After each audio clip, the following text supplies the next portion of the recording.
حضرت زینب سلام اللہ علیہ کا کوفہ میں خطبہ۔ سید ابن طاؤس نے لکھا ہے کہ بشیر بن جزیم اسدی کہتا ہے کہ میں نے اس دن حضرت زینب بنت علی کو اس طرح تقریر کرتے ہوئے دیکھا کہ اللہ کی قسم اس سے پہلے کبھی کسی پردہ نشین بی بی کو اتنی فصاحت و بلاغت سے بولتے ہوئے نہیں دیکھا تھا۔ گویا حضرت زینب سلام اللہ علیہ کے دہن مبارک میں ان کے باپ علی المرتضیٰ کی زبان تھی۔ ایک دفعہ آپ نے لوگوں کی طرف اشارہ کیا کہ چپ ہو جاؤ۔ اس اشارہ کی یہ تاثیر تھی کہ لوگوں کے سینے میں سانس رک گئی اور اونٹوں کی گھنٹیوں کی آواز بند ہو گئی۔ آپ نے عربی زبان میں خطبہ دیا۔ کل تعریفیں اس خالق عالم کے لیے زیبا ہیں جس کی رحمتوں اور برکتوں کے مستحق محمد و آل محمد ہیں۔ اے کوفہ کے رہنے والو، اے مکر و فریب کے پتلو، تم اب کیوں رو رہے ہو؟ تم ہی تو ہو جنہوں نے ہمیں رلایا اور ہمارا یہ حال کیا۔ اب تک ہمارے آنسو بند نہیں ہوئے اور ہماری آہیں بند نہیں ہوئی۔ تمہاری مثال اس عورت کی سی ہے جس نے بڑی محنت سے مضبوط سوت بننے کے بعد خود ہی الجھا ڈالا اور اسے کھول دیا اور اپنا کیا کرایہ سب ضائع کر دیا۔ تم لوگوں نے جو عہد و پیمان کیے تھے سب توڑ ڈالے۔ تم لوگوں کی فطرتوں میں حدثنائی، مکر، کذب، خوشامد، چغل خوری اور شیخی کی سی بری عادتیں ہیں۔ تم اس گھاس کی مانند ہو جو کوڑا کرکٹ کے ڈھیر پر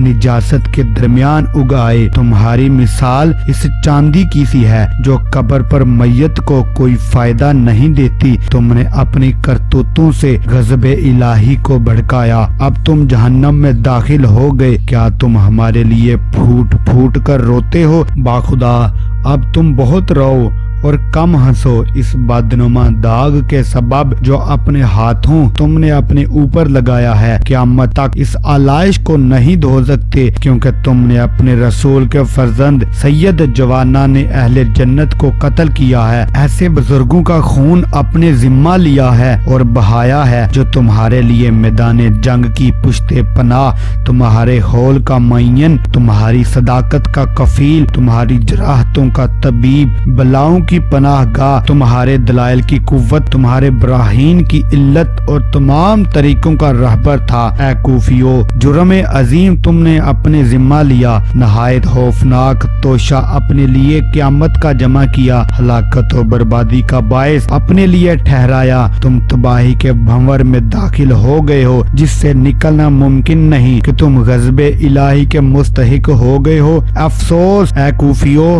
تمہیں کچھ معلوم ہے کہ تم نے جگر گوشہ رسول کو پارا پارا کیا اور آن حضرت کے عہد کو توڑا۔ تم نے کن صاحبان عصمت کو ان کے گھروں سے نکال کر بے پردہ کیا؟ تم نے کن حرمتوں کو ضائع کیا اور کس کے خون کو بہایا؟ تمہاری ان حرکتوں سے نزدیک تھا کہ آسمان پھٹ جائے اور زمین ٹکڑے ٹکڑے ہو جائے، پہاڑ سرنگوں ہو جائے، اور اس حادثہ عظما اور اس واقعہ کبرا نے اطراف زمین و آسمان کو گھیر لیا ہے۔ تعجب نہیں کہ آسمان سے خون برسے۔ وہ وقت قریب ہے کہ تم خدائے قادر و توانا کے عذاب علیم میں گرفتار ہو جاؤ۔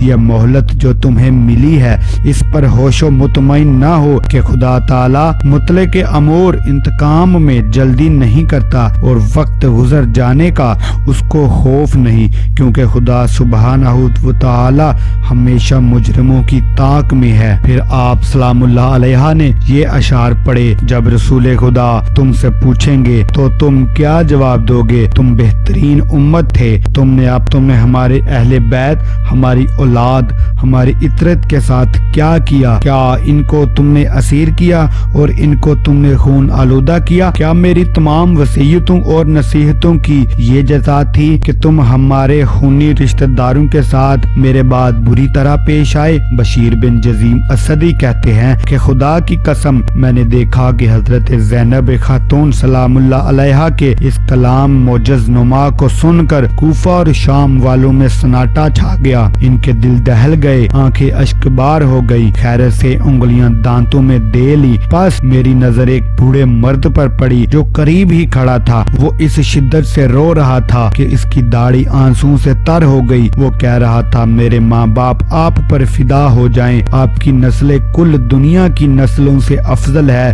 آپ کے سن رسیدہ لوگوں میں سب سے اعلیٰ اور عرفہ ہیں، آپ کے جوان دنیا کے کل جوانوں میں بہترین جوان ہے محضرات رسالت و نبوت، آپ تمام دنیا کی خواتین سے اولیٰ و برتر ہو، کسی حالت میں آپ کی نسل عاجز نہیں ہو سکتی، نہ اس کا انقطاع ممکن ہے۔ علامہ علی نقی صاحب شہید انسانیت میں فرماتے ہیں، شطر برہنہ پر سوار اور عام نظروں سے دوچار حضرت زینب نے اس سے پہلے شاید کسی عام مجمع میں کوئی تقریر کی ہو، اور نہ شاید کسی مقید اور مقہور انسان نے اس سے زیادہ مخالف ماحول میں کبھی تقریر کی ہو جو بے مثل و بے مثال ہو۔